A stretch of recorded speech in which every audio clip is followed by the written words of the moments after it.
Hey there, my name's Gary Sims and this is Gary Explains. Now this is the new iPad mini, that's the 5th generation iPad mini, and this is the Amazon Fire 10 HD. Now one of them costs a lot more than the other. Now is it worth paying the extra money? Well, if you want to find out more, please let me explain. Now the interesting thing about these two devices, neither of them are part of Google's ecosystem. While a traditional Android tablet or smartphone is part of Google's ecosystem with the Play Store, and then of course Gmail and Google Play, movies and TV and all that kind of stuff. When you're talking about iTunes and the iPad, it's all the Apple ecosystem. And when you're talking about the Kindle Fire tablet, you're talking about Amazon's ecosystem. So if you're not into Google's ecosystem, but you want to get yourself a tablet, what do these two devices offer? Now I want to look at these devices in 5 separate categories. First of all, the hardware, that includes build quality and design and so on. Secondly, the ecosystem, as we've just mentioned. Thirdly, the apps that you get in that ecosystem. Fourthly, the overall user experience. And fifth, and maybe most important, the value for money that you have to pay for everything that you're going to get. So let's start with the hardware. So when it comes to the hardware, of course, the iPad mini is far superior than the Amazon Fire tablet. You have a better processor, you have a better screen, you have a better build quality, you have things like a fingerprint reader which aren't included on the Amazon device. The camera on the iPad mini, although it's actually pretty bad compared to smartphone cameras, it's absolutely glorious compared to the camera that you get on the Amazon Fire tablet. But at the same time, the Amazon Fire tablet is no slouch. One of the reasons why I like the 10-inch device compared to other Amazon Fire tablets is this one actually has a MediaTek processor in it that's got 2 Cortex-A72 cores and 2 Cortex-A53 cores. Now other tablets in the range, I do have some of those that I've been using for a number of years, they can be quite painful because you're dealing with really low-end processors. But the 10-inch tablet is actually one that's got a bit of power to it. Now it's nowhere near as powerful as the iPad mini, however it does have some oomph, which means you're not always kind of pulling your hair out because you're waiting for things to initialize or start, or even just to switch to the home screen. It's also interesting as it has a reasonable GPU in it. That MediaTek chip has actually got a GPU similar to the GPU you'd find in the iPhone 6. Now again, we're not talking bleeding edge because there are lots of generations of GPU and CPU since the iPhone 6, of course, until we get to the iPad mini 5. However, that GPU is good enough for casual 3D gaming.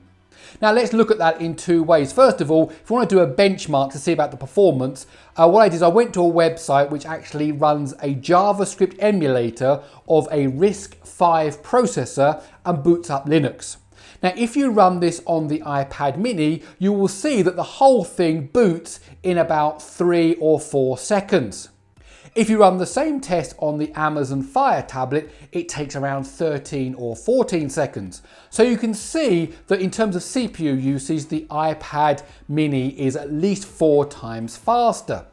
But of course, what we have to remember is this is the latest iPad mini, and before that, users had the iPad mini 4, and that had a relatively slower processor in it. So it comes down to what do you want to do from your tablet. If, for example, you are maybe watching videos, Netflix, listening to music, playing casual gaming, then of course that processor in the Amazon is not going to be a problem whatsoever.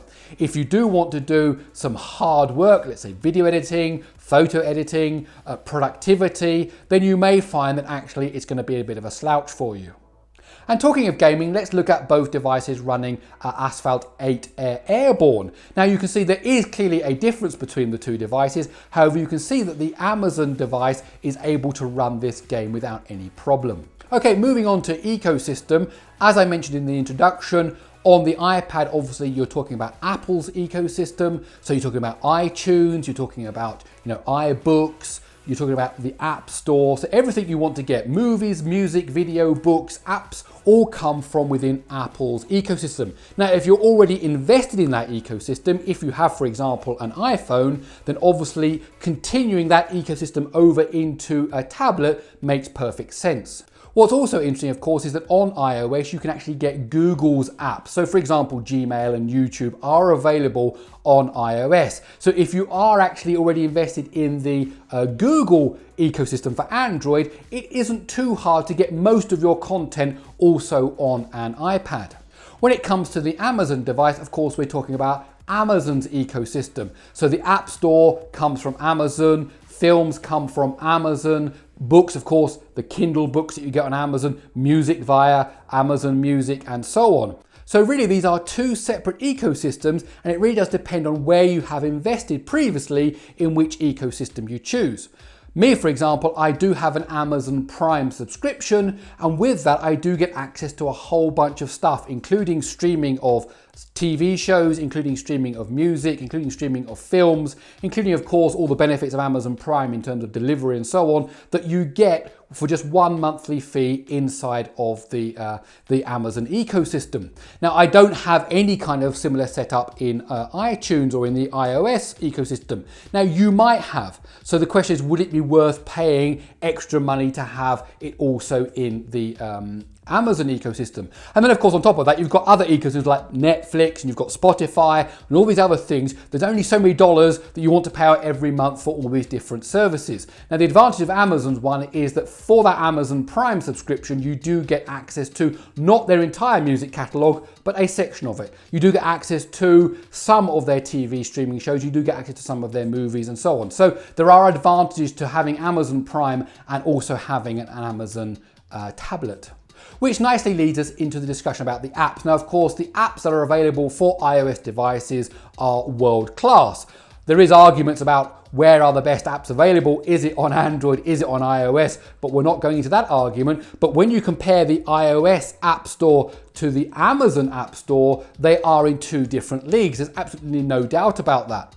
Now, because the Amazon Fire OS is based on Android, what that actually means is that developers who've created apps for Android and they've put them on the Google Play Store are able, with minimal amount of work, to actually port them over to the Amazon App Store. And when I say minimal, I really do mean minimal. Now, obviously, Amazon work with the big developers and they also work with indie developers to make sure they can get as many apps as possible into the Amazon App Store.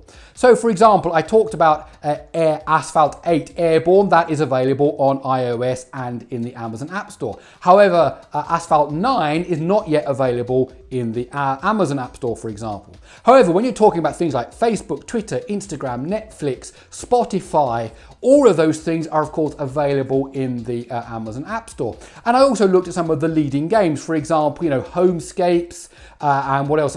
Final Fantasy 15, A New Empire. They're available on both devices. However, there will be occasions, without any doubt, when an app will be available on iOS and it isn't available in Amazon App Store. So before you take the plunge and go down the Amazon path, you do need to make sure the apps that you want to run are able to run successfully on an Amazon tablet. And when it comes to overall user experience, that's partly defined by the hardware and partly defined by the ecosystem. Now, we've already established that the hardware is better in the iPad mini 5. However, that doesn't mean that the Amazon Fire tablet is actually unable to provide a good user experience. In fact, in general day-to-day usage, you will see little difference between the two. However, of course, if you start to push the device in terms of gaming, in terms of productivity, in terms of web browsing, then of course you are going to see a difference. And also there's a big difference in their approach to the ecosystem. On the home page of the Kindle device, already the different screens are divided up into things like your home page, but then also apps, games, videos, books. All the services that Amazon provide have their own separate section on the Kindle, because the idea is it's your gateway into the Amazon services.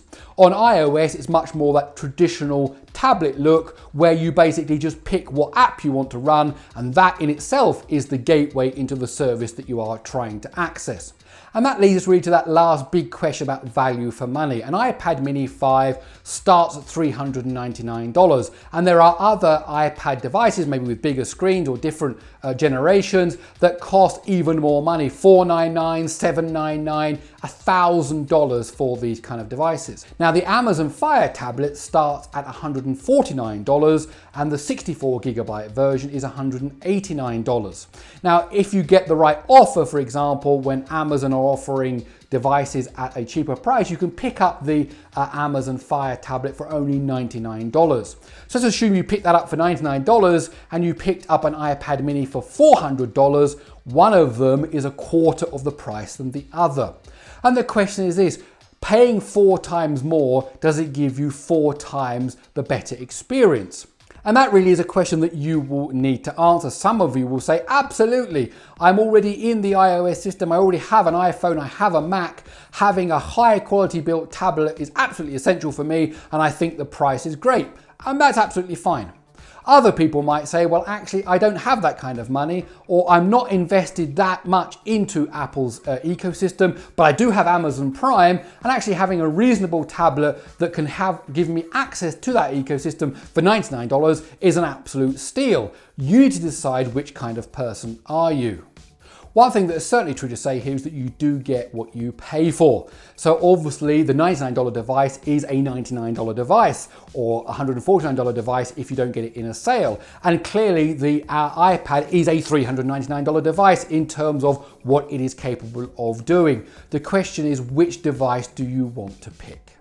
Okay, so there you have it. Now I can't make the decision for you, but I can point out the pros and the cons of each tablet, and I can underline the value proposition. Okay, my name's Gary Sims. This is Gary Explained. I really hope you enjoyed this video. If you did, please do give it a thumbs up. Don't forget to subscribe, and well, that's it. I'll see you in the next one.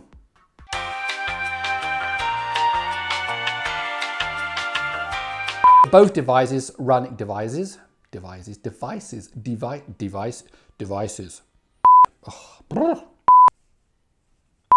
the Kindle, and you've got all of the Apple